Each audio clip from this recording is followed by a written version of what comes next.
Hey, everybody. Shane Presley here, Rock Paper Podcast. Thank you for checking out another episode of the show. Today's features my buddy, Andrew Binder. Stops by to talk about what he's been up to. You may remember Andrew from his appearance with his band Modern Gold, but he's back now talking about some new project he's working on called Stay North. And we get into that, and we even play some live acoustic jams for you. So stick around and enjoy that. Want to remind you that Rock Paper Podcast is brought to you by Roughneck Beard Company and American Rambler, located here in St. Louis, Missouri, over on Manchester and Maplewood. So head on over there and visit them, or shop 24/7 at roughneckbeardcompany.com. Use my code RPP15 for an exclusive 15% off your purchase. And there's always free shipping on any order over $50 in the United States, so keep that in mind. Roughneck has brought back one of their most popular products for the fall, Roughneck Beard Batter. You can pick some up today on the website. Roughneck Beard Batter is a perfect daily conditioner or after-wash solution. Rub a dime-sized glob through your mane in the morning or after a shower, and let the shea butter and hemp seed oil go to work. It's perfect for itchy and dry beard. So if your beard has been bothering you, you need to get yourself some Roughneck Beard Batter. Check out all their wonderful products. Their beard oils, beard balms, junk powder, all sorts of great stuff over there at roughneckbeardcompany.com. For all your grooming needs. Big thanks again to Heil Sound for their support. Help me make this show sound great. Visit heilsound.com today and get yourself a brand new microphone. I've been recording these intros on my PR40 and I love it. So get yourself one of these. And that's it for me, everybody. Sit back, relax, and enjoy this brand new episode with Andrew Binder. Podcast is kind of like it's like a radio show that's not on the radio. It's on the internet. Does that make sense? Uh-huh. Yeah. That's also like my mom. It makes it sound more confusing, doesn't it? It sounds like this. I'm Andrew Binder from Stay North, and you're listening to Rock Paper Podcast. Rock Paper Podcast. Scissors beat paper, paper covers rock. Rock beats scissors, Shane covers non-stop. Never know what new kind of guest that he's got coming at you. Live and direct on the spot. Could be rock, folk, country, or hip-hop, jazz. All kind of folks that he has. Could be an artist or a comedian to make you laugh on the Rock Paper Podcast. double-decker fudge round, rolling round town. Shane coming at you live and direct from ground zero. He's your hero, he's your bestie. Rock Paper Podcast with Shane Presley.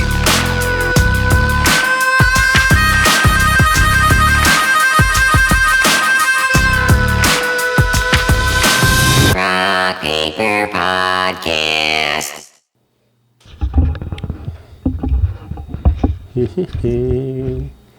Hey, everybody. Shane Presley here, Rock Paper Podcast, coming to you from St. Louis, Missouri. Hanging out today with my buddy, Andrew Binder. Hey, buddy. Welcome back to the show, man. Thank you for having me. I was looking forward to this all week. Yeah, for sure, dude. Like, this is what I like. It's fun. Like, you know, we've been friends for a while now, and but like, that's what's cool about this kind of thing where we can. It's I don't know. It feels weird, like scheduling time to hang with your friend, right? But at least like this is a good way for me to do it, doing this podcast. Oh, yeah. Like, you know, I can catch up with my buddies and stuff, and like make an excuse. It's a way to keep in touch, you know, because like I see you, you know, sporadically. It seems like I see you a lot, and then I won't see you for a while, and so it's nice to have like some structure and be like, oh, I'm hanging out with Shane today, right. Yeah. Like, you know. But we know that's happening. Yeah. So I mean, but that's part of getting grown up. You know, I think is you have to schedule time to hang with your friends. Otherwise, everybody keeps blowing it off and stuff. And being an adult, like you have so much more things that you have to do and things you have to pay attention to. Sure. And so, like, you know, I even know like my friends I've been hanging out with for 20 years and even bandmates, you know, that you're physically doing stuff with, like in a band, you have to schedule band practice and you have to schedule recording, and because everyone's got, you know, wives and kids and bills and houses and things. Yep. So it's kind of tough to keep it all in order. Like, I don't know what I would do if I didn't have my phone. Oh, yeah. My calendar. It's like, it seems like every 5 minutes, like I have an alarm going off, like, you got to do this, or you got to do this, or, this is due for this client, or, band practices now, or whatever. So. Yeah. No, I got my calendar is all color coded, where I'm supposed to be, what I'm, all that stuff. I couldn't imagine you haven't, you talk with so many people, and, do you book podcasts out like a ways, or is it usually more just kind of fly usually by a couple the seat? weeks. Yeah. Well, especially obviously everything's different today, but, but when I was working both jobs and, and going to a lot of concerts and everything else, I definitely, okay, I'm free these days, stuff like that. But now it's like a lot more freedom. So yeah, everyone's been kind of freed up to do other things, as long as you're doing it safely and whatever. But yeah, did you notice I saw you were able to do a couple remote podcasts with I saw 2 or 3 other people on the screen with you, and you were doing that from your house or something. So I did do a lot of them on Zoom. Most of the stuff for my show on Zoom was usually just one person, one-on-one interviews. The stuff you probably were seeing pictures of was I also started a second podcast with my buddy Gabe.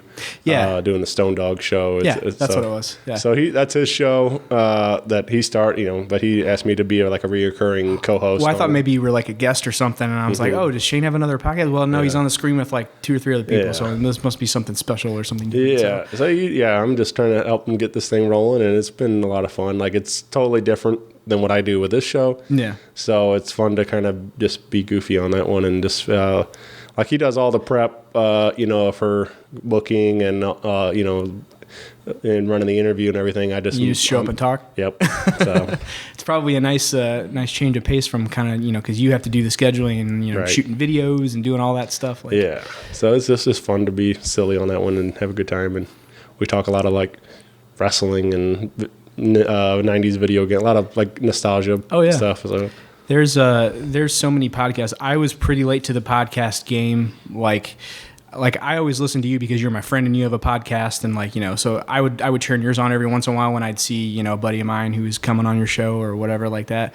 It seems like COVID has sprouted a bunch more podcasts because everyone just can sit around remotely and talk about stuff. Sure. I listened to the lead singer of Jimmy Eat World, Jim Atkins, does a podcast Pass Through Frequencies podcast, but he has big celebrity musicians on his his podcast all the time, and so it's very appealing, kind of nostalgic. And then I've seen Jordan Phoenix has a podcast, sure. and I always like to see what he's doing. And then Story of the Year started doing a podcast, Page Avenue Crew, so that's one I've been listening to now. So when I'm at work or when I'm on the computer doing work, I used to just plug in my headphones and listen to music, but now I find myself more and more doing podcasts. It's it's more interesting.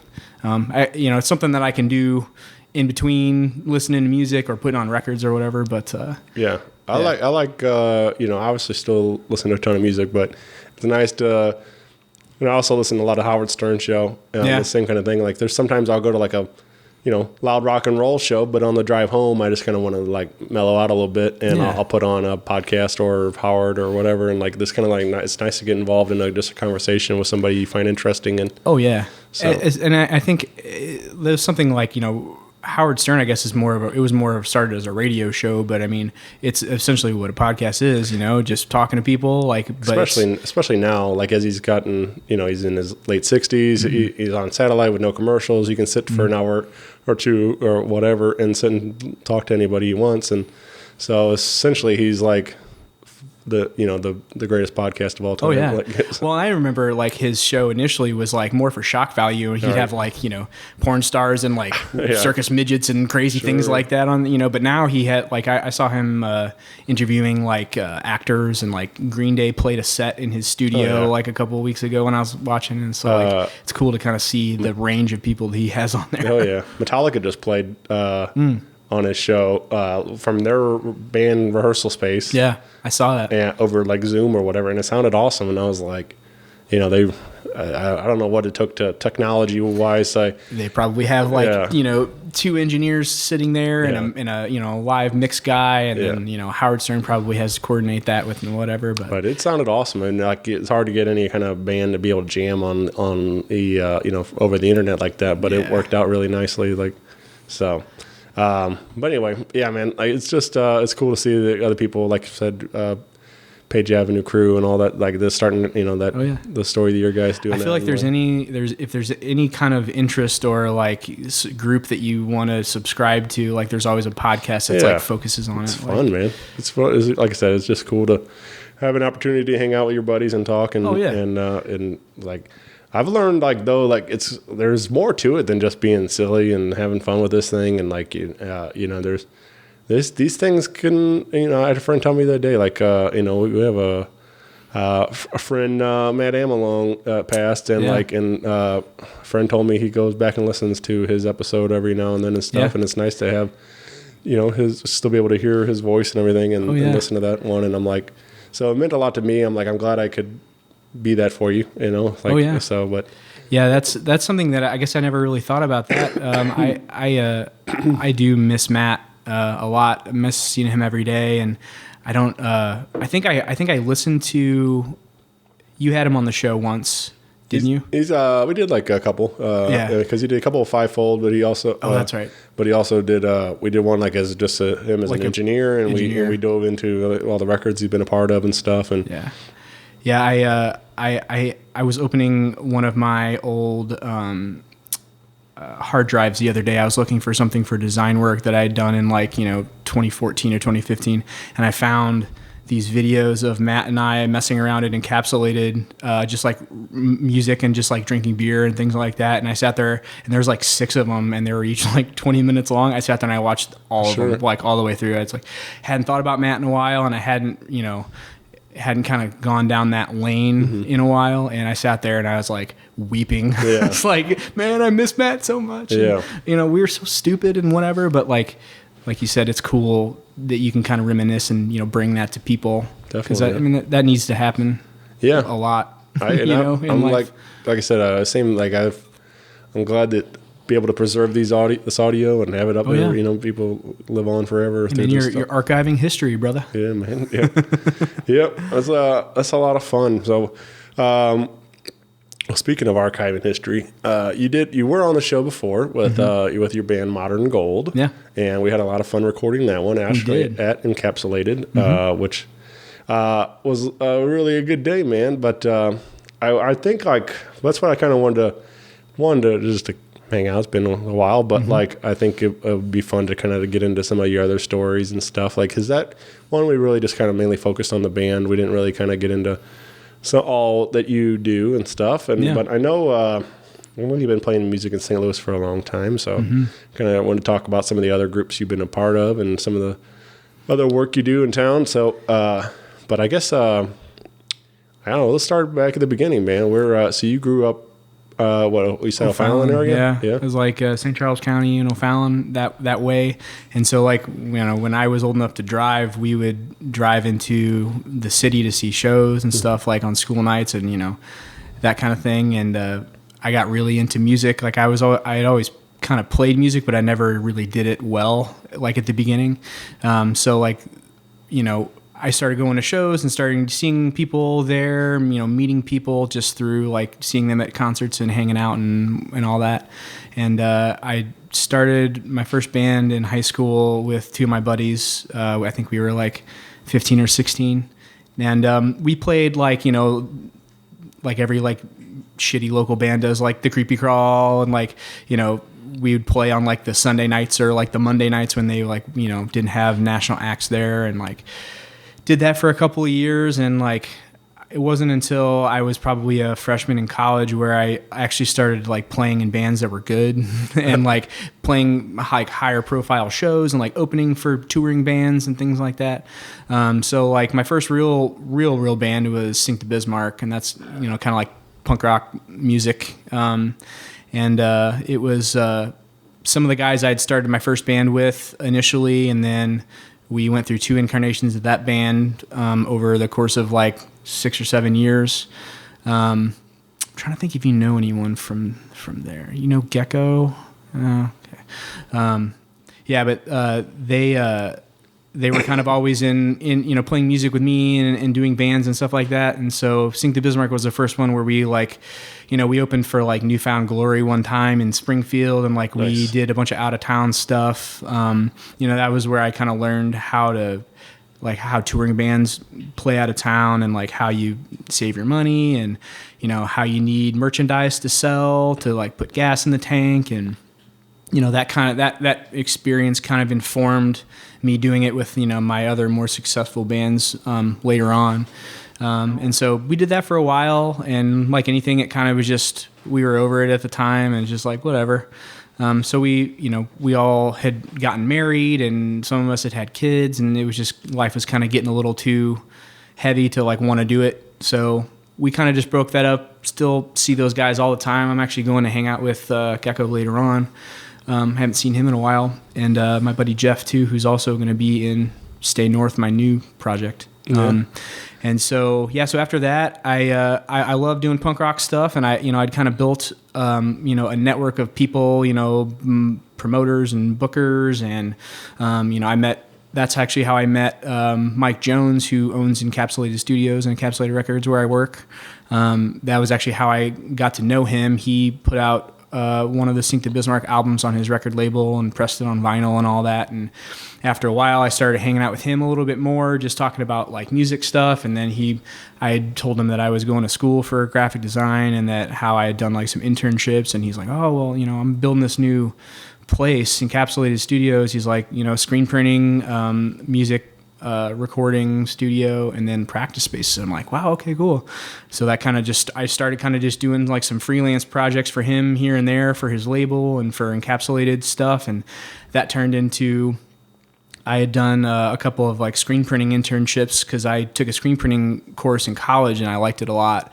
And I'm like, oh, if I'm going to do graphic design, this would be a good way to kind of supplement my income, learn how to print shirts, and then I could do it for my bands for free. Now I have to pay someone to do it. So that turned into me and Mike started, going through screen printing stuff and figuring out the best way to do that, and, quality. And, then we bought a bunch of new screen printing gear and like presses and dryers. And now we're like pretty professional as far as that goes. Like we do pretty well for ourselves, and we really like what we do. And it allows me the opportunity to still like hang out with, musicians all the time. Like, cause while I'm in there printing t-shirts, they're, constantly just new musicians walking in and out of the room, to record. And that was where I kind of like, I had known Matt Ameling before, but that was kind of how he got to be there. Was I was friends with Mike, and Mike was doing this, and Mike and Gabe Ussery, the other audio engineer there at Encapsulated, they were friends. And then I introduced Matt to them, and they're like, oh, well, let's have you guys be the two engineers. And then they kind of started just taking on work. And then when Matt passed away, Dan Marsala started doing more stuff there. He had done stuff like sporadically throughout, but most of what he does is like in his basement. But I mean, his mixes and things are like super good quality. So it's like I think he comes in now just to do like drums and other things. Story of the Year was in there a while ago doing a Rage Against the Machine cover. And so that's cool to just like, I'm at my job and I'm doing what I'm supposed to be doing, but Stories in the next room, like jamming on some Rage Against the Machine. She's like, I don't know, like people are pretty envious of when I tell them like, what I do for my job. They're like, is it really that cool? It's like, actually, it's really cool. Yeah. It's really cool. It like brings all the things that I like to do together: music, art, and just creating, merchandise and things like that. So, yeah, man, very cool.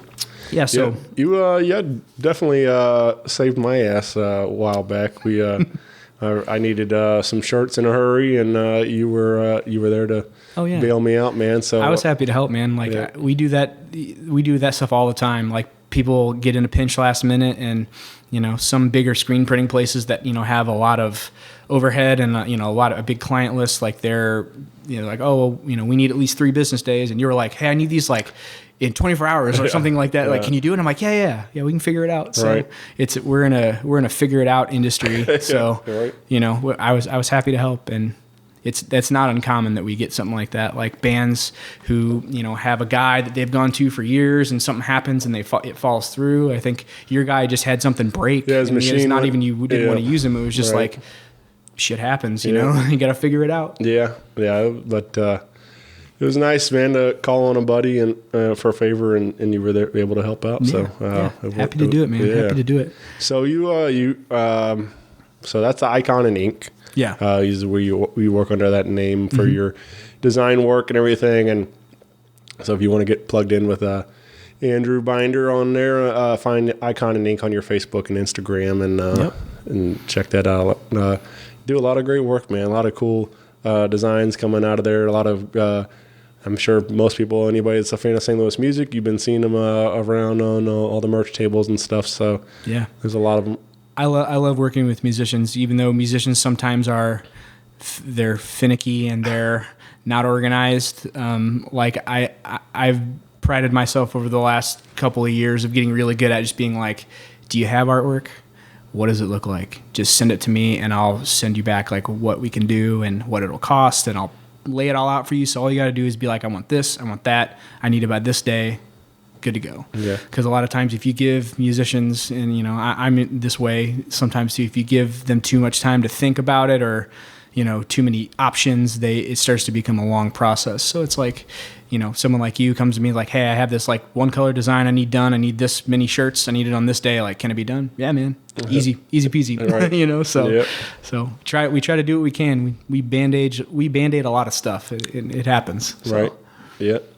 You so Sink the Bismark. You put out. You mentioned that record. That's 2011. You guys did a record. 2010, 2011, something like that. And then so I was jamming that on Spotify on the way over. And it's that's actually the first time I really like. I knew the name. Obviously, we talked about, about it, and you'd probably seen our name on a flyer or 2 or 10 over the years. You know, but that was like the first time I really like was diving into the record, and like it was a lot of fun stuff, man. Like just kind of took me back to that.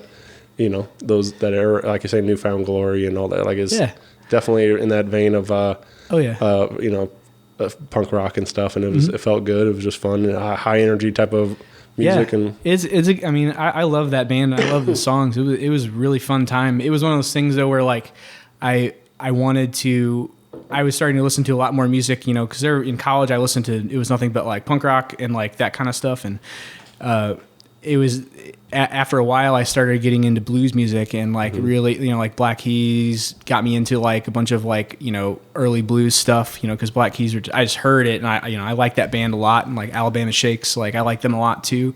They have like rock and roll stuff that goes on with them, but then they're also very like bluesy and soul and kind of stuff. And so that was when I, you know, after Bismarck kind of fizzled out, I really wanted to do something different, something I had never done before. And so that was why I started Modern Gold. That was where I kind of wanted to see if I could, you know, do something outside of the just like rock genre, but you know, still kind of do something that's familiar, but something that's a little different. So I was a huge fan of Modern Gold, man.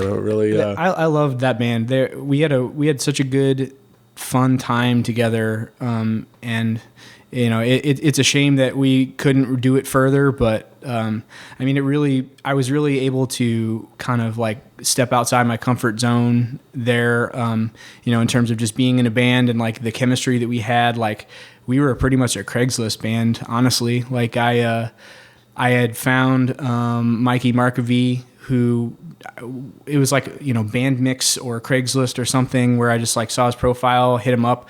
I had done some demos of like the first couple of Modern Gold songs, just like acoustic, like, or maybe like some programmed drums or something, just sent them to whoever would respond to the ads that I put out. And Mike was one of them. And so I met him in person and like, very cool, like, you know, hit it off right away. And so he and I jammed for a good long while. And then we found Danny Heflin, I think, was second that we found. It was more or less just like he had moved back from Nashville, and he has a buddy of his, Kyle Jordan Mueller, was in Great Bambino with me and Matt Amelung for a short while. He drums for a living. I think he's in California. And so he knew Danny, and he's like, oh, my buddy Danny's moving back. Like, if anyone needs a bass player, hit him up. And so I hit him up. I was like, okay, cool. And, he came over for like one practice, learned like the 3 songs, and we're like, okay, you want to be in the band? Okay, now we got a bass player. Right. And then we met Ethan Knabel. I met him, I think, another one, like Craigslist or Bandcamp or Band Mix or whatever. He liked a bunch of blues stuff and like, classic rock stuff. And so like, come on over and learn the songs. You play slide? Yeah, okay. And so like, played the 3 songs, like, okay, now we got a guitar player. And what I really wanted was like, I like singing and I'm okay at it. But I really wanted to have a, like Civil Wars type vibe where it's like a guy and a girl, that duality of like, harmonies and things like that. And one singer not necessarily being the main singer, but just having that two vocalist approach to songwriting. It's something I'd never really done before. And so I don't even know how I came across Avi on Acid, or her name's Ader now, but she's a married lady now. But I don't know if I saw her, like a video of her on YouTube. She was in like a closet and she sang an Etta James song, like just by herself. And I'm like, wow, like her voice is powerful. And she just could really sing. And so I'm like, that would be great to like have that kind of a voice, to like some of the songs I was writing. And so I hit her up, and right away she was like, yeah, like, I like the songs. Like, it sounds like it could be fun. It was like right before, so she did a tour on a cruise ship where she would like sing in the house band, like every night, like in the, the main hall or wherever. And she would do that for like a couple months at a time. Like she would go around the world and do this thing. So like, I found her and we started talking like right before she had already agreed to go on this like a couple month long trip, like to, I don't even know where she went, like China and like Japan and all these crazy places.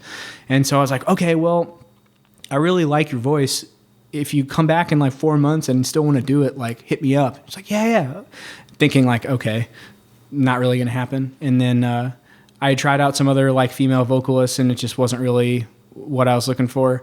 And so sure enough, she came back and she's like, hey, do you still want to like hang out and like write music? And I'm like, yes, let's do that.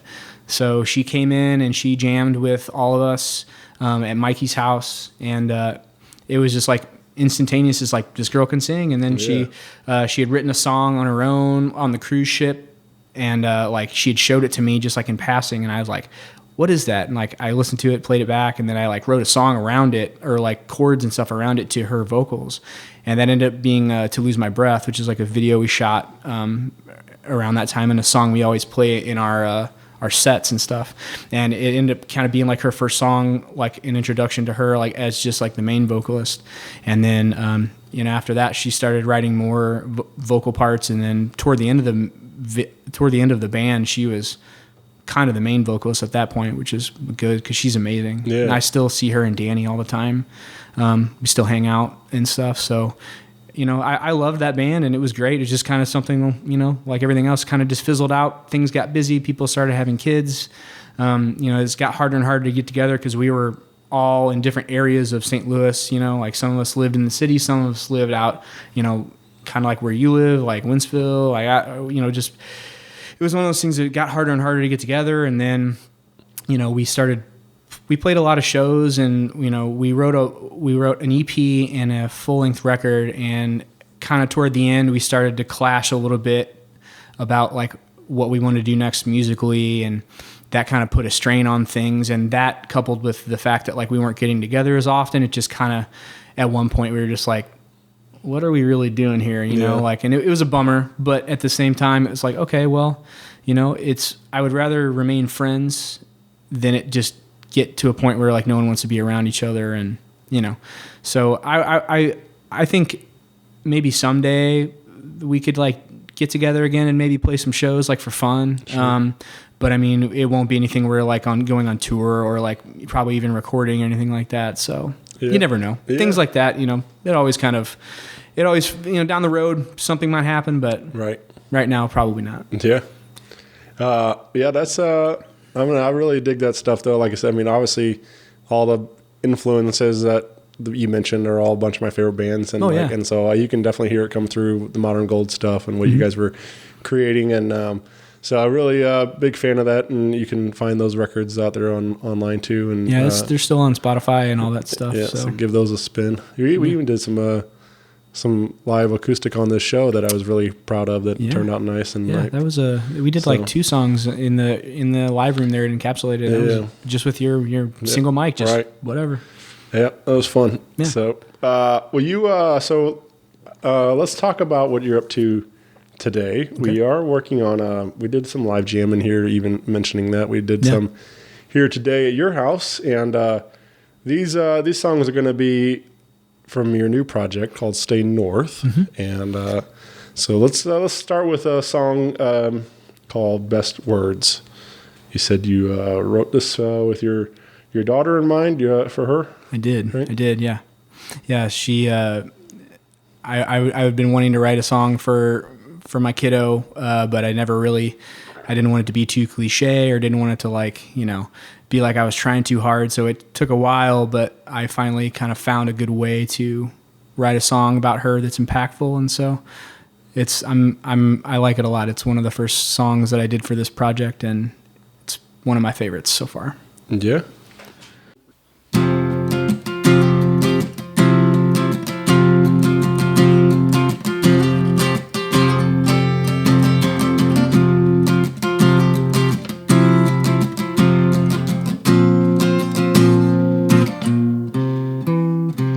Sit here, tangle and twist, an empty hand. I own more than I miss, and you understand. And I know you can kiss the summer with gold, and your mother's lips, not phonetic, but just as magnificent. Never need more than this, never need more than this. Why do all your best words start like this? Again and again, hearing loud and clear what you radiate from within. When all of your best words start like this.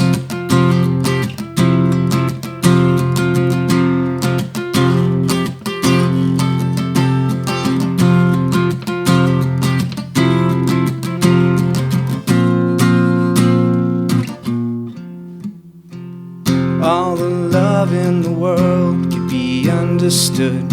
Rose gold for your birthday, just like you should. And if I could, I would stand beside you and be your answer. Be your virtue, your voice, your valor. Then you'll see what we're after. Then you'll see what we're after. Why do all your best words start like this? Again and again, hearing loud and clear what you radiate from within. When all of your best words start like this.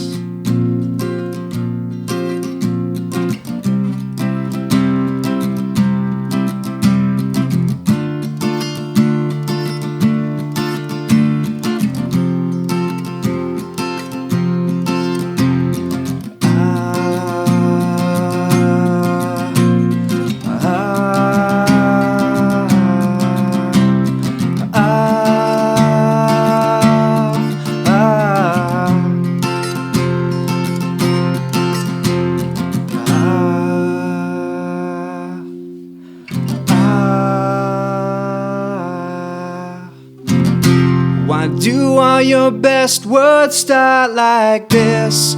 Again and again, hearing loud and clear what you radiate from within. When all of your best words start like this.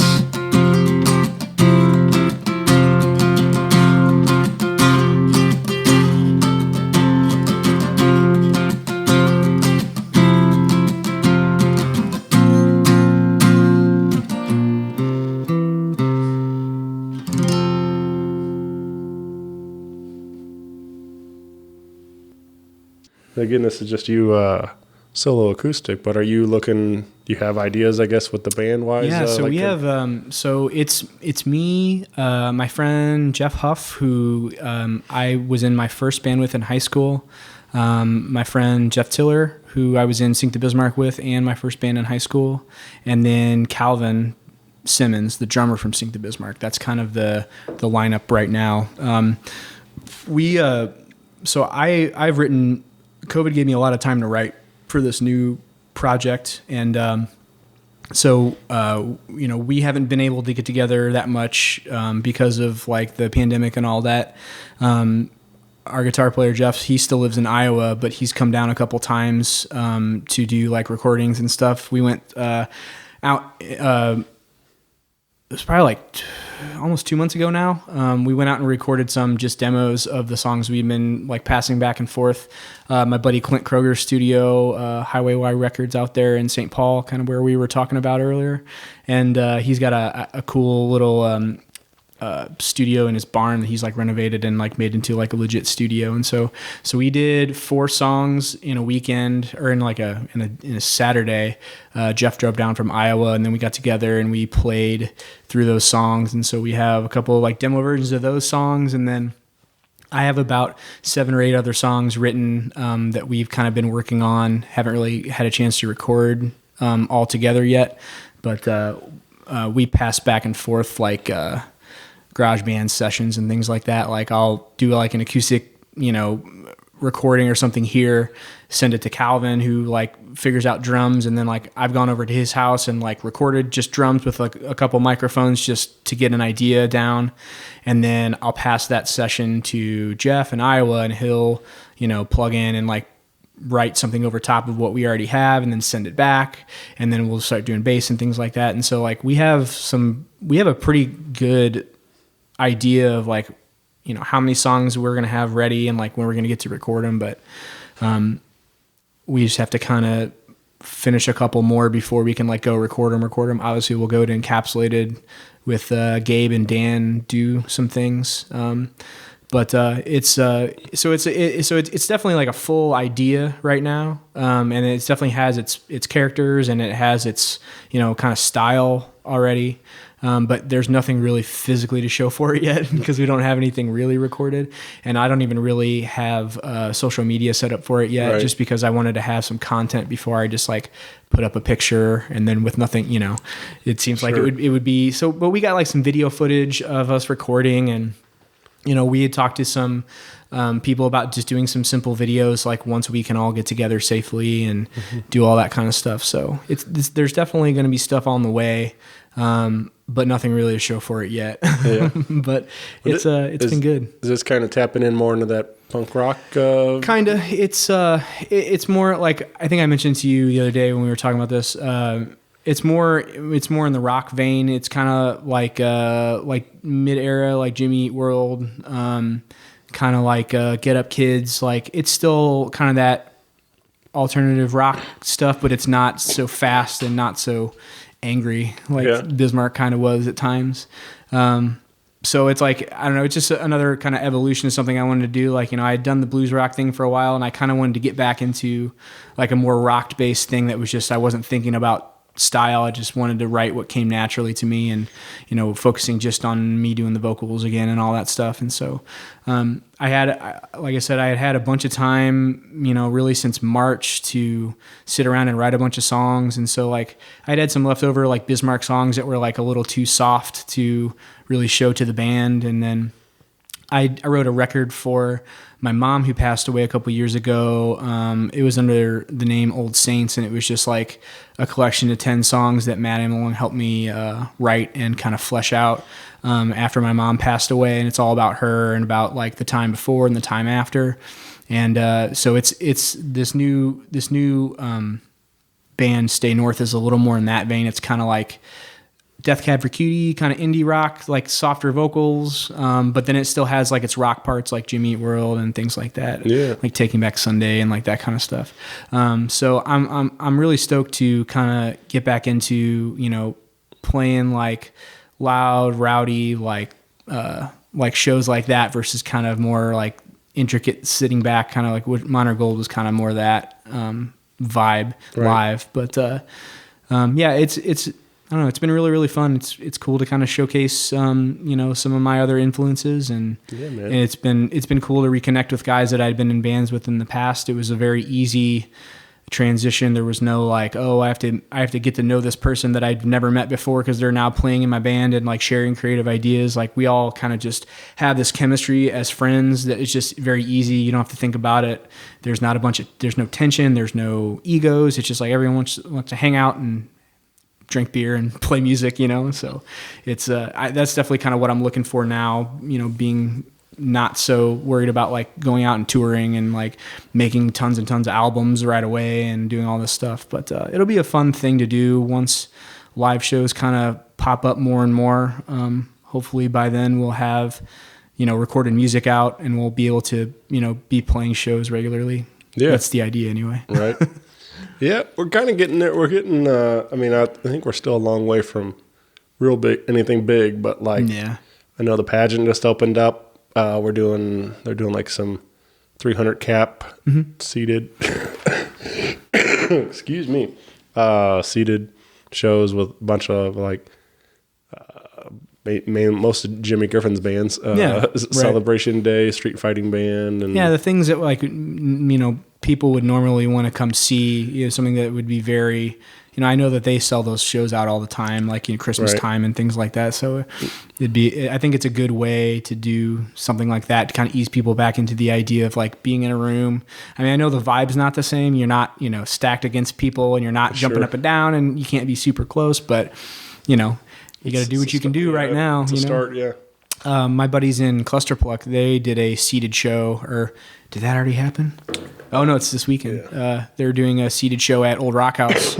It's like their 10-year anniversary, and so like I've done a bunch of merch and stuff for them. So those guys are the best. Yeah.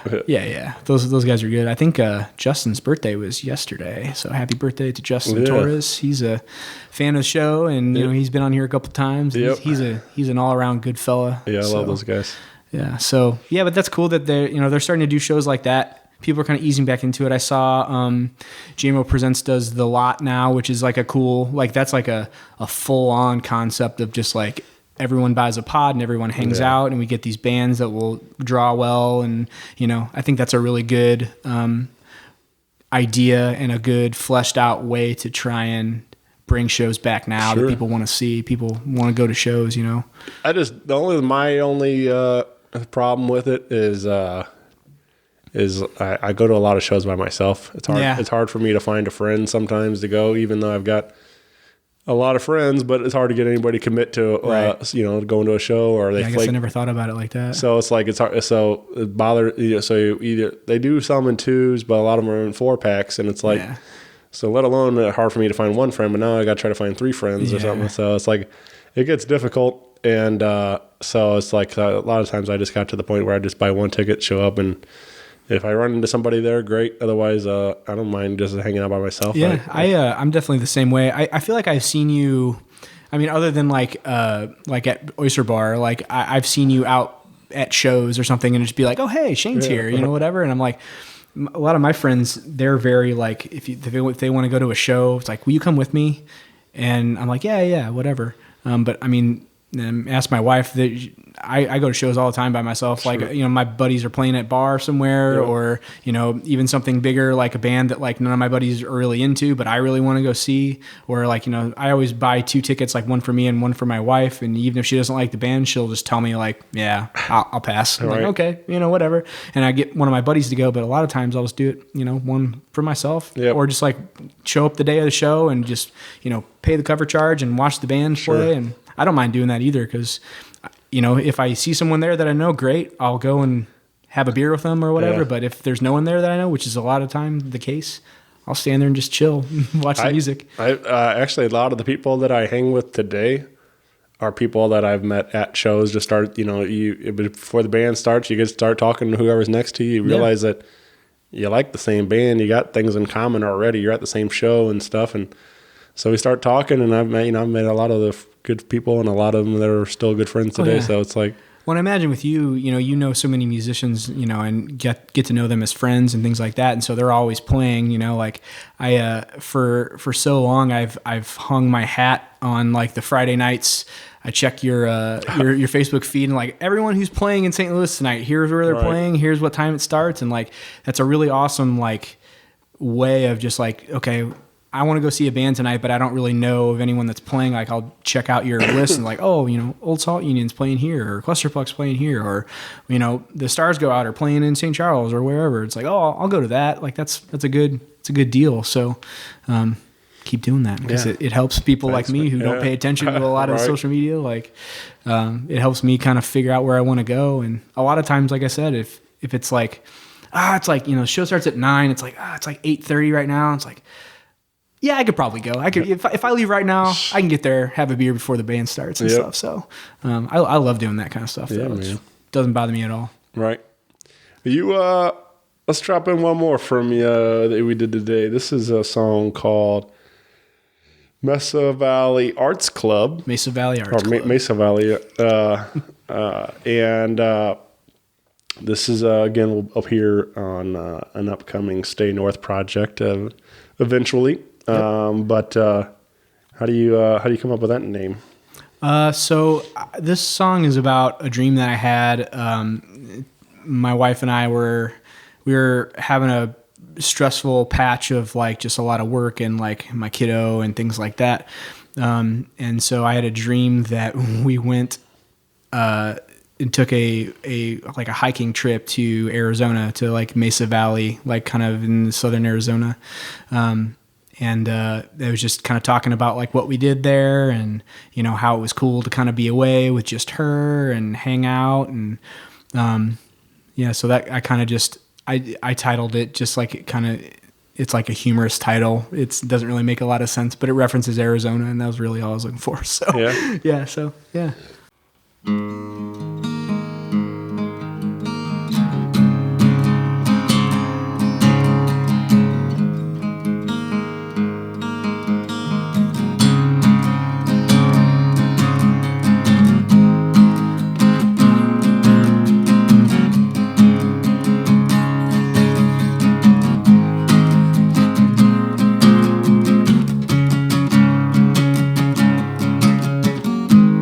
Open your eyes to the slow burn and find a place where no one goes.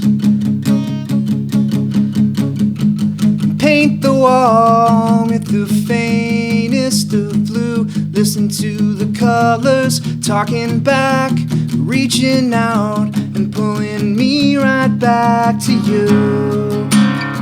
I'm too close to touch and medicated just enough. Carve out this brush and lift me up where the canyon meets the sky.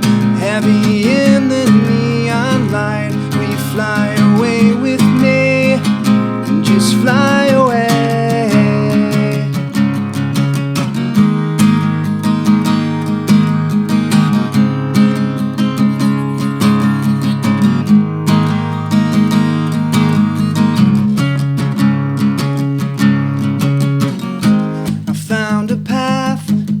In endless sunlight, in a world no one remembers.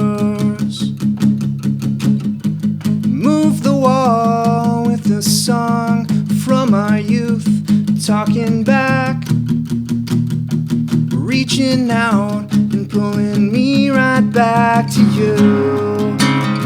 I'm too close to touch and medicated just enough. Carve out this brush and lift me up where the canyon meets the sky. Heavy in the neon light, we fly away with me. Just fly away with me. Our future slips away with time, but I think I'll be just fine if you fly away with me. Just fly away. Darkness floods every direction. find ourselves buried in the sand. We fall apart under this soft sonoran outline and watch the stars slip through our hands. Where the canyon meets the sky, heavy in the neon light. Will you fly away with me? Just fly away with me. Our future slips away with time, but I think I'll be just fine. If you fly away with me, just fly away.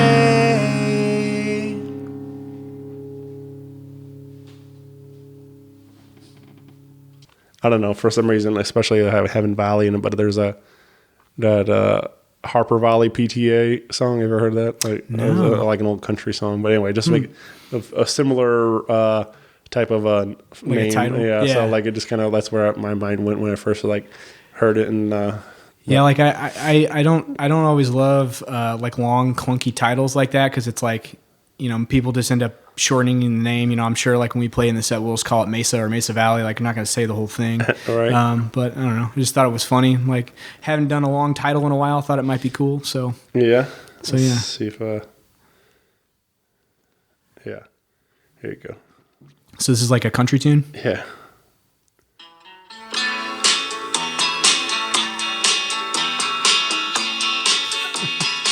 I want to tell you all a story about a Harper Valley widowed wife who had a teenage daughter who attended Harper Little Valley different sound. Junior Yeah. High. But it's like it's about PTA. Well, her daughter came home one afternoon and didn't even stop to play. Who sings this? And she said, Mama, gonna Jeannie C. know Riley? you're from the Okay. Harper Valley PTA. There we go. Well, the note said, Mrs. Johnson, you're wearing It's a catchy tune. Yeah. I think Loretta Lynn also did it. Okay. It sounds like it could have been her or something like Maybe she did the original. I don't know. some Patsy Cline stuff. I wanna tell you all a story This is about Loretta. a Harper Valley widowed wife Oh yeah. That sounds like it's a little bit older recording. Yeah, maybe she did the original. who attended Harper Valley Junior. I love her voice. Yeah.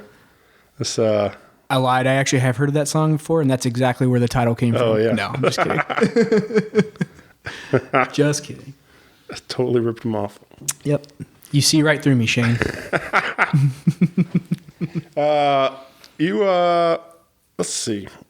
So keep an eye out. We don't have any dates on anything. We don't have any official, but keep an eye out for new Stay North stuff someday. Yeah, I imagine we'll once we get some like recordings done, we'll post some stuff on social media and like we'll blast everybody with it. But I have a couple questions for you. okay, I know we had a couple fan questions first. Let's start with I those. saw that. And let's see. Jason wrote in and asked, "What's your the best whiskey you've ever had?"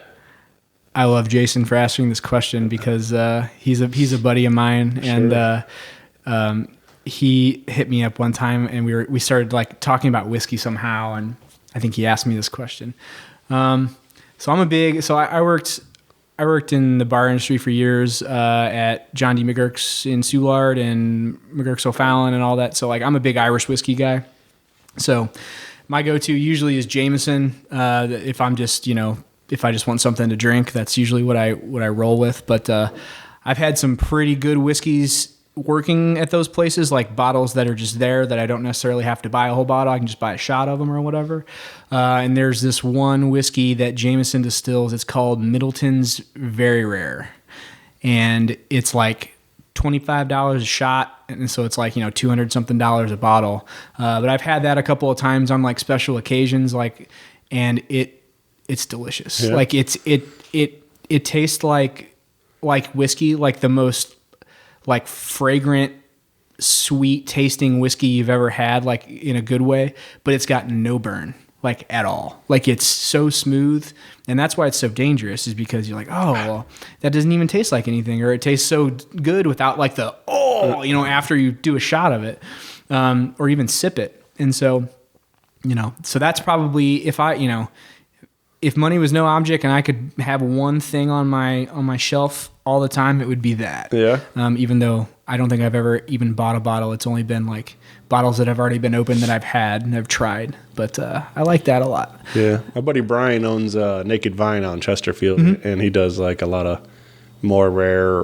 bourbons and whiskeys and single pour, type of stuff. He doesn't do any mixed drinks and all that stuff like there, but he's got stuff on his menu like, $40, $50 shots or whatever. Yep. I'm like, I guess not shot, but glass.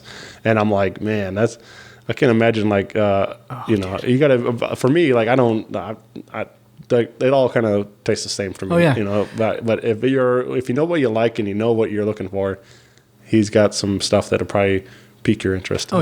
Well, and like, my palate's not so sophisticated that I like could even, because I kind of just like what I like. If it tastes good, great. If not, I don't know why it doesn't taste good. I just don't like it. Right. But it's one of those things where like, I'll have, I'll try like a nice bottle of whiskey and I'll take a couple sips of it and I'm like, I don't really like this. I would rather just have bought a $20 bottle of Jameson because I know that it's good and I know that what it tastes like. So I mean, whiskey can kind of, and bourbon is the same way. Like it can kind of be, you can turn your nose up real quick at like something and like I think a lot of times the stuff that's like super duper high end like that, I mean, sometimes it's good, but I've had like $50 or $60 like shots of whiskey that are just like bought for me that are just like that tastes like shit, like, or it's like not a thing, So like I don't think it's wrong to like stuff like that, but I mean, if you like that kind of stuff, you probably have a better time just buying your middle of the road, Jack Jameson, Jim, there you go. Whatever, Well, that gets into Adam's question. I saw his question too. What's the worst whiskey you've ever? So worst whiskey, hands down for me, is in overall Canadian whiskey. I'm not a big fan of it all, but Canadian Mist or Canadian Club. I've had a couple bad experiences with Canadian Mist. He does ask, did you barf? So. Yes, I did. There's one specific time I can remember where it was actually when I was in Sink The Bismark, we traveled down to Springfield and we opened for Newfound Glory. And we got a hotel there for the night, and my brother drove down and he brought like, I don't know what his deal was, but he brought like a handle of Canadian whiskey or Canadian Mist. And I think it was just because he was like so young at the time, he probably just like, give me whatever's cheap. And like, we mix it with Coke and stuff like that. Coca-Cola, that is. And it wasn't that kind of a night. But it was one of those things where like I drank it and it was just like, I drank some just by itself just to see how it tastes because I'd never had it before. And it was awful. It tasted like if whiskey was like a flavor of cough medicine. But like it just, I don't know, it was terrible. Yeah. And I ended up throwing up that night because we started mixing it with soda and it just was like not great. Proud sponsor, Rock Paper Podcast, Canadian Mist. Yeah, don't do it. Yeah. Or if you do it with soda or something. Yeah. Mix it with something, and it'll probably not be that bad. But yeah, that's probably the worst one. Yep. Jordan writes in, why is his merch so whack? I love Jordan. Yeah. Jordan's such a funny guy. Yeah. He's a good buddy of mine now. I've done some stuff for him in the past, like merch and stuff. And then, like I said, Danny Hefflin, he plays in his band a lot of the time. And Jordan's a great songwriter. Like country and like Americana stuff is not my first choice in terms of like genres, but he does it really well. Yeah. And I can sit and I can listen to his music and his voice all the time. Yeah, man, I enjoy working with Jordan. He does some cool things. He actually placed an order the other day that I'm getting ready to do next week. He's gonna have some merch, like as he starts playing shows again. So I hope he's being facetious. I believe so. Because he wrote me a check for some money, and so if he thinks I'm whack, I don't know. Maybe he's whack. Yep. But I love him. He's a good dude. Yeah, shout out to definitely. Jordan. Yeah, big fan of his too. Very talented guy. Has he been on your show? Yeah. Okay. Yeah, we did one when the EP came out. We did kind of an EP preview type of thing. So I figured he's somebody I got in touch with with Danny and then also with JB Gaslight. So shout out JB Anderson. Yeah. That guy. Yep. That guy knows about whiskey too. Oh yeah. He'll tell you some stories about whiskey. So I've been having fun asking some of these questions, and what's a song always gets stuck in your head? That's a tough one. Would you wake up? Did you wake up humming anything this morning? Yeah. It's not a popular song by any standards. My wife is big into Christmas, and I'm big into Halloween, as you can see my Halloween decorations outside. Yeah, and so we always have this fight where right around Halloween, she wants to start getting the Christmas stuff out early, and I want to keep the Halloween vibe alive. And so now that we have our daughter, she's trying to get Sophia, my daughter, to be a Christmas girl versus a Halloween girl. Oh. So the other day or yesterday, they went and they went to IKEA or somewhere and like got this hippopotamus that's dressed in like a Santa suit, and it sings this hippopotamus song. All I want for Christmas is a hippopotamus. Da da da da da. And my daughter loves it so much that she plays it all the time, every second of every day until I like put it up and put it away. So that was what I was humming this morning. Yeah. When I woke up. Yeah. I think in terms of like popular music and like a more suited answer for what you're probably asking, "Gold on the Ceiling" by the Black Keys. There you go. And like I'm like coming kind of from a punk rock background, I sometimes tend to be like, oh, I don't listen to the radio songs. I like the B-sides and I like all that kind of stuff. And then after a while, I'm like, all Black Keys songs are like could be radio songs, it seems like. So "Gold on the Ceiling" was from El Camino, was probably that song. Like when it came out, it was just stuck in my head and it was good. And I didn't mind singing it, but it was always one of those ones that like I sing over and over again. Whenever I hear it, I'm like, da, da, na, na, na, da, na, na, na, and so it's Did you make it to their show last year in town? Which down at the Scotch Raid? Yeah. Mm-hmm. Yeah. With who do they play with? Modest Mouse. Oh no, I wasn't at that one. Yeah. No, I missed that one for some reason. I saw them before that on the Turn Blue tour when they came. I think it was Scott Trade. They came. I think that might have been Shay Fitz. Or maybe it was. I don't know. No, I thought maybe it was a Scott Trade. I thought it was Scott Trade. It might have been like or it might have been Scott Trade then. And what is it? The Enterprise Center now? Enterprise Center, whatever it's called now. No, because I remember that because they played with. I can't remember who the opening band was. It's escaping me now, but I definitely, because that was the first time I had ever seen Black Keys live. Was that show? Yeah, and it was great. It was really good. The last one that came to town, I don't know, I can't remember the date, whatever it was, but they came to town. Modest Mouse opened up and repeat. And they sounded good, but I don't even care for Modest Mouse. Like I like some of their stuff, but like just sonically in the room, it just didn't work. I was like, this sounds like shit. And I'm like, I'm out of here. And like, so I went to the merch table. I bought the new record. I'm blanking on the Let's Rock. Yeah, there you go. Yep, it's a good one. I bought that on vinyl at the merch table, and I went, so I was like, well, let's go do that while this is going on. And yeah, it's a bummer when you, because like I can't say that I'm a huge Modest Mouse fan. Like I've definitely heard some of their songs, but I've never been a thing for me. Yeah. Never really dove into their. I like a lot of that era of like indie rock and kind of stuff, like the Shins and Death Cab and that kind of stuff.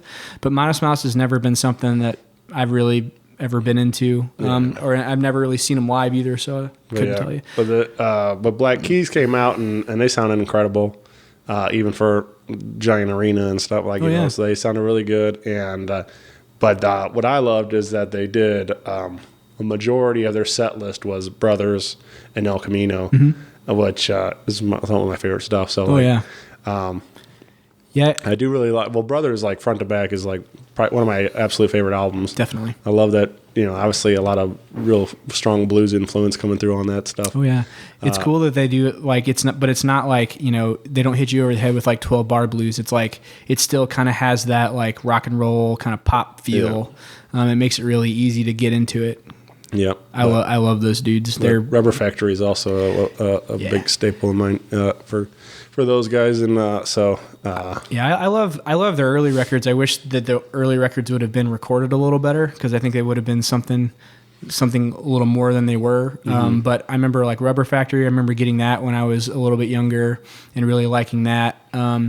And then I really liked the EP they did, the Chulahoma EP, where Junior Kimbrough, all that stuff, because like they got me into like Earl Burnside and Junior Kimbrough just like by listening to them in interviews, like talk about them, and like, oh, I got to go check them out. And then I found like Howlin' Wolf and like Muddy Waters, and like kind of worked backwards, in the blues, in kind of the blues lineage. Yeah.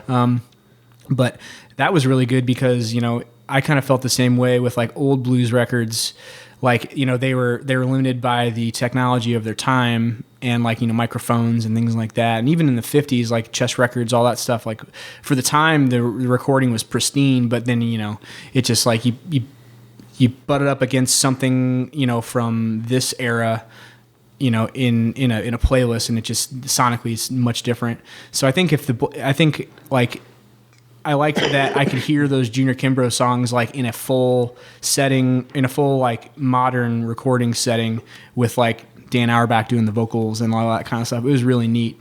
And I realized that that's not, it's just, they're just cover songs, but I mean, most people haven't even heard the songs before. So it almost sounds like it could be just another Black Keys EP, but, well, that's what's great. Like, like you're saying, like they that's why they did those songs to shine a light on Junior, because they're a fan, and they know not a lot of people their age or younger know anything about him. So all the teenagers who are buying their records now are getting into the old blues stuff, which is exactly what I did, and it's exactly how it happened. Yeah, yeah, man. So I got to meet Junior's son. I played at Oyster Bar. Yeah, I got to meet him, and he did a lot of his dad's songs. I met Cedric Burnside, and then I also met.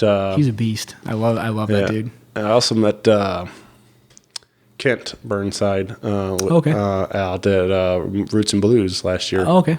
Very talented guy too, and so I think it's nephew. Okay. So. Yeah, I don't know. I might have heard of him before, but I don't know that I'm familiar with his music too much. He came up and played with some local guys. He did vocals and guitar, but he came up and played with the Flood Brothers, backed him cool. out of Columbia, and it was a really cool set. And like, but I got to meet him afterwards and shake his hand, and hands are just massive. Like, I'm like, guy, no wonder. That's why he's so good at guitar. Yeah, no wonder he has no problem playing guitar. He's all over the neck of the guitar and stuff. And that kind of stuff, like, it's crazy because as famous maybe now as like his dad or whatever he was to him.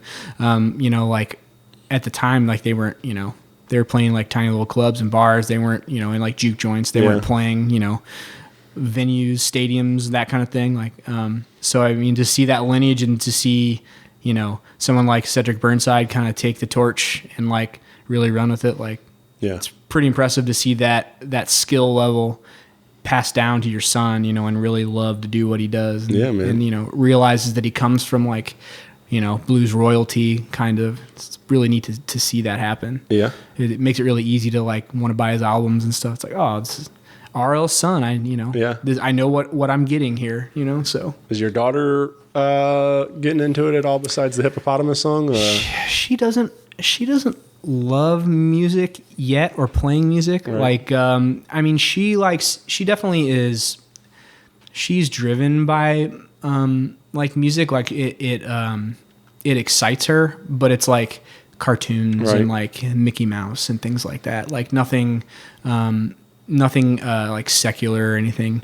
And even like it kind of bummed me out because I was expecting her to just have this like love of music from a young age. I mean, she's only 4, so I mean, she's still very young. But like every time I bring out the acoustic guitar, she like comes over and she like puts her hands on it and she's like, no. No, thank you. But if I bring out the keyboard, like I have a little keyboard that I just do like, piano and keys and stuff like on my recordings. And like, if I bust that out, she loves that. Like she loves playing with that. And so like, maybe she's going to be a pianist maybe, or maybe and drums is another thing too. Like she has I have friends who just have drum sets set up at their house, and anytime we go over there, like we went over to Danny Hefflin's house for dinner the other night, and he's got a drum set and like a bunch of stuff in his basement, and like we walked down there and like we were playing with his kids' toys and stuff. But she walked over to the drum set and like picked up the drumsticks, and we're like bum bum bum bum bum bum, and she was like hamming it up. So maybe she'll be a drummer. Yeah, maybe that would actually probably work out better because then we could do a family band because I can't really play drums. There you go. I can kind of play drums, but. So if she could learn, who knows? Yeah. Who knows? I just think it's cool to, just present these opportunities, let them know that if you can do whatever you want to do. If you want, if there's something you like, you can do it. So well, I've seen little kids take to it. Like Danny Hefflin's son, he like even when Modern Gold was playing, like he would come to a couple of the gigs that we were at, ones that were outside and that were kid friendly, and he like walked up and like wanted to touch our guitars and like wanted to stand right on the side of the stage and like hang out. And then like Danny's got cousins who are a band called the Sugar Pies, and they live in Nashville. It's this 3-part harmony, like kind of girl, like folk Americana kind of thing, and they're amazing. And so like anytime they play here, like I see videos of him, his name's Jet, just standing on the side of the stage, like so excited. So like I can tell a kid like him is going to probably be playing, in a band when he's like 10 or 12, he's really going to pick it up. But Sophia, I don't know. She remains to be seen with her. Yeah. She might just like the sounds or might just like banging on stuff. I don't know, but we'll see. So I recently watched Toy Story, and I got thinking like the original Toy Story. Yeah. Well, I think I watched all 4 of them. Okay. Or 3, right? No, I think the 4 was like brand new. Yeah, sorry, 4. I had to doubt myself for a moment. I was like, but we recently just went back and watched the whole series and had a good time with it. But I was thinking of Woody's got his pull string and stuff. If there was an Andrew Binder action figure with a pull string, what do you think that pull string would say? Reach for the sky. No, probably not. He would probably say your invoice is overdue. Yeah, that's probably what he would say. That's what I find myself saying more often than not. Or do you have this round or do I? You getting this round or am I getting this round? Those are probably the 2 most used phrases that I say. So that would probably be what I would do. That's a good one. What is 5 things you think you could not live without? I definitely couldn't live without my wife, my kiddo, if that counts as 1.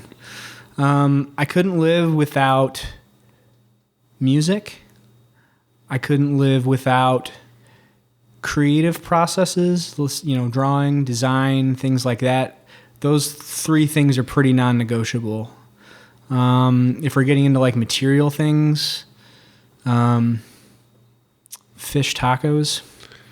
That's pretty much, I could probably eat fish tacos every day for the rest of my life and not get bored. Yeah. A good fish taco. Particular favorite spot?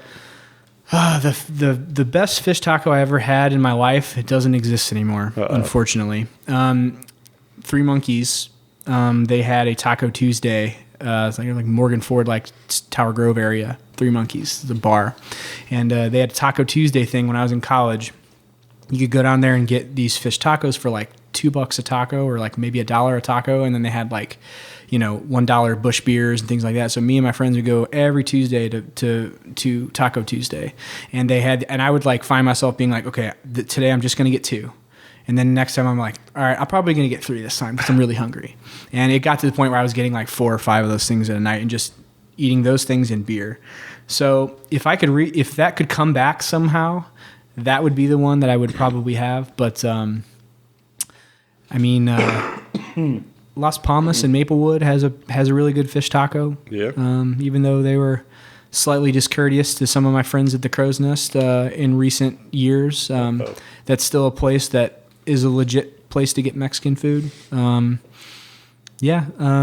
don't know. Like I'm not super picky. We've done some fish taco creating at home that's been really good. Like we'll try and emulate, good fish taco recipes that we've had and try new things and bread them with different things and see what it tastes like. So there you go. Yeah. Nice, fish tacos, man. Yeah. Simple. Yep. Easy, simple. I went down to Bob the other day, Broadway Oyster Bar, and I had their voodoo shrimp tacos, and so good. Yeah, man, hit the spot. Good. Yep. Yeah, I wish I got down there more often. They're fully open now, right? Like the patio and stuff. Yeah, doing curbside, and they're doing the patio, and they got some evening dinner, acoustic show stuff, and so no bands yet, but they're doing a little bit of live music down there.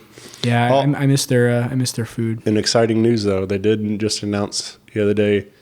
Oh, I know what you're going to say. They're doing some take and bake pizzas. I saw that. With voodoo shrimp and voodoo chicken. Yeah. I might have to pick up some of those. I'm like, that sounds interesting. I'm going to try it. So, I mean, it's just, frozen pizza. Yeah. If it's got the voodoo shrimp on it, it could be worse. Yeah. I don't know how much, like the seafood pizza sounds weird, but I'm definitely going to give it a try. That voodoo sauce is amazing. Try anything once. Yeah. I'm not huge on seafood pizza. I love pizza and I love seafood, but maybe not together. Yeah. But that's one that I would probably just be like, what's the worst that could happen? Yeah. I'll definitely give it a shot.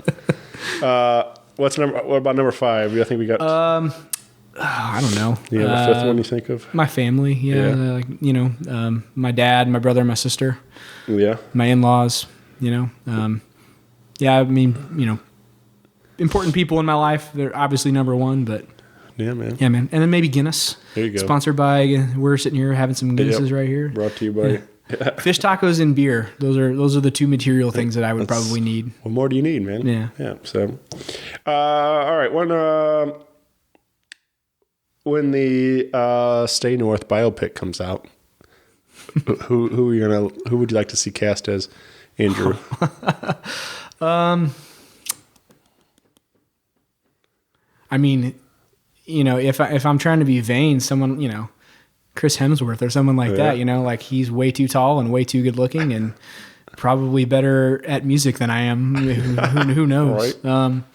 Yeah, that would be a good one. Or, maybe I'll play myself. There you go. That would be, Yeah. Eminem did it. Why can't I do it? All right. Shout out. Or maybe let's just say Eminem. Let's say Eminem. Yeah. Yeah. Eminem, because then he would have to, he's a good actor, he's been in some good things. He's due for another he's due role. for a good one. Yeah. He'd have to go outside his comfort zone and become, learn how to play guitar and, learn how to be short and a guy from the Midwest. I mean, I guess he's Detroit, so I guess that's Midwest kind of. All right. So yeah, we'll go with Eminem since Chris Hemsworth, he probably won't be contractually available at that time. So, all right. So, I don't need Thor. I'll do Eminem. Let's say that. Yeah. There you go. All right. Last one. What's a dream duet or collaboration you'd like to see for yourself, for the band or just as a solo artist and stuff? So I'll answer that in two parts. Something that's probably not realistic. I would love to do some kind of jamming or writing with Jim Adkins from Jimmy Eat World. Jimmy Eat World's probably my favorite band of all time overall. And it would be really cool. Like I've been listening to his podcast and I've kind of got to see another side of him. And he's just a really creative dude. He has a lot of really good ideas, written a lot of really good songs over the years. I'd love to do like a really, really sweet, like acoustic ballad about like sad stuff with him. That would be awesome. Yeah. Something a little more realistic. I'd like to, I'm a big Story of the Year fan, and I would really like to, if not play a show with them at some point, do something musically with Dan. He works at Encapsulated now, so it's cool kind of getting to know him, a little more as a person. But I've always really enjoyed him as a lyricist and as a singer. And when I was, in high school, Story of the Year was like my shit. Yeah. And I just love the way that they go bonkers on stage. And they, even now they're writing good songs and, they're always kind of changing up what they do. And then, I've been listening to their podcast a lot, so I get to kind of see the other guys and how they are and all that stuff. So it'd be cool to have like, if I can convince Dan to record one of our songs, maybe I'll have him do like a little guest vocal or something. Like that'd be pretty cool. Yeah. Yeah. Maybe he's listening. Maybe he's not. Maybe I should just text him and be like, "Yo, dog, I just name dropped you, so now it's set in stone, and you have to do it." So I believe in that. I'll pay you, bro. Don't worry about it. I believe in putting it out there and letting the universe do what it does. Yeah. So that'd be a good one for sure. Yeah, right on, brother. Well, yeah, that'd be fun, man. I think that would be. I've been trying to get Dan to do this show, same for a lot of the same reasons. But if he kind of, so he did the Stone Dog show. Jeez, man. Sorry, excuse me. He did the Stone Dog show recently with my buddy Gabe, like I said, and he sat in on that, and we kind of teased because Dan, obviously, I've been trying to get him to do my show, and we've talked about it.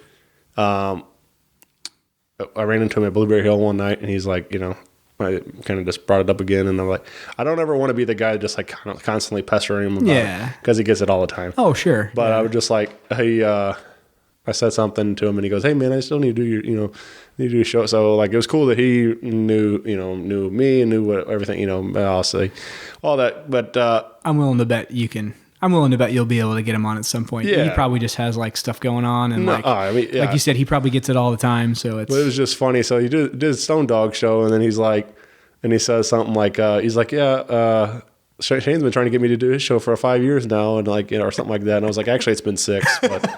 But so I mean, but who's counting, right? Yeah. So it was just funny that we made a joke about it, but so. But I'm the same way, man. Me and Chris, who I started the show with, like we were big fans that grew up obviously in that Page Avenue hit. Like that was right in our high school and stuff. Like it was it was a big part of our youth, and that's a massive record. And but yeah, it was. So hopefully, whenever that maybe he maybe has something.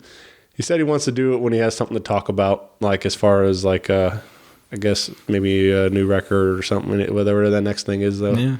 So. Well, they're doing those. I saw that they were doing the live streams for their first 3 records, like kind of playing them in a video setting, so that they're doing stuff with Jordan Phoenix and video and things like that. And like I said, Dan records at Encapsulated, but they've been using the Fuck Off and Die's practice space to like. I've heard them practicing some of the songs, probably the ones that they haven't been playing over the years. I've seen them a couple weeks in a row now doing that, and they'll just kind of come in and like jam on some tunes for like an hour and then peace out. Everyone kind of goes their separate ways. So it's that's a pretty cool thing that they're doing. It sounds like it's going to be pretty next level in terms of like the visual aspects and the production and all that stuff. So that'll be cool. So maybe you should maybe after those, because those are coming up in like end of October, early November. So maybe you should hit him up in the next couple of weeks and see if he's got some time. Yeah. Or you should just come by Encapsulated one day. I'll be like, hey man, Dan's recording right now. You should just bring your microphone and like, real quick, let me ask you some questions. Right. Just kick the door down. Like, Dan. Yo. Yeah. Well, I think it'd be cool, man. Again, I'm just a fan. I think it'd be fun to hang out with him for a while and get to pick his brain. Other than like The Urge, one of the biggest, kind of bands to come out of St. Louis, like rock bands anyway. So pretty special to have those dudes kind of representing the STL. And that's the thing. Like, I just think it's really fun that like I've been able to become friends with these guys. They're all, Steve Ewing, Jerry Jost, John Pizzoni, all those guys of The Urge are all super cool. I'm not as close with all the guys at Story, but I do know Dan pretty well. He comes out to a lot of shows and stuff, and like real supportive of everything. And even if you guys aren't best friends, it's cool just to kind of like, they know who you are, they know what you do, they, you guys are on a first name basis, and I couldn't imagine. I don't know Steve Ewing that well at all, really. I can go to his hot dog shop sometimes, and I've seen The Urge a million times. But I remember when I was in like grade school, like 3rd and 4th grade, like, Master Styles and The Urge and that kind of stuff, like being on the radio. I'm just like, man, The Urge are a massive band, it's so great. And then like seeing them live and stuff, they've always, done the Christmas shows and all that kind of stuff at the pageant. Always really, really great. But I saw a picture on Instagram a while back. I did some merch for Bruiser Queen, band called Bruiser Queen. Yeah. They're really good. Yeah. I'm sure they've probably been on the show. Those two are great. We did one actually at Steve's Hot Dogs. Oh, yeah? Yeah, so recording up there in the front window at and stuff, and had a couple shots of whiskey brought to us from the tower from the TikTok. Yeah. So yeah, that was a fun hang. I'm so glad that place is back because like I saw it close down, and then like a couple months later it opened back up, and I'm like, oh great. Yeah, they had an angel donor that backed it and helped them get it back going, and so it was and now they're really doing well right now, Oh, and yeah. so I'm glad to see that they were back in the community because it was sad to think about them not being there. So Oh yeah. Yeah, I love their hot dogs, and I've been to TikTok a couple times, and it's just a good spot. And then like I lived in the Hill for 3 or 4 years, and so I went to the one there they had. That was pretty cool. So yeah. Well, right on, brother. We'll get out and support local, whatever you're doing. Head out and get you some Steve's Hot Dogs, pick up some Story of the Year records, pick up spend some Modern Gold, whatever you need. Yep. We're obviously we're fans of our St. Louis. All these wonderful things that we've created here. So Definitely. Yeah, brother, it's been a ton of fun hanging with you, man. I'm glad for sure. I'm glad we got to hang out and got to spend some time together. It's been a minute. Yeah. Hopefully, I'll be elbow to elbow with you at some shows at some point here. Oh yeah, in the next like 4 or 5 years. Yeah, sometime. Right. Yeah, at least maybe something like that. Yeah. But yeah, that'd be cool, man. And then hopefully we'll get some that Stay North record together here shortly. So yeah, I'll keep you posted. Yeah, right on, buddy. Thanks. Well, dude. Thanks everyone. Talk to you later. Bye, everyone. Rock Paper Podcast. Rock Paper Podcast. Rock Paper Podcast. Rock Paper Podcast. Well, yeah, that was it.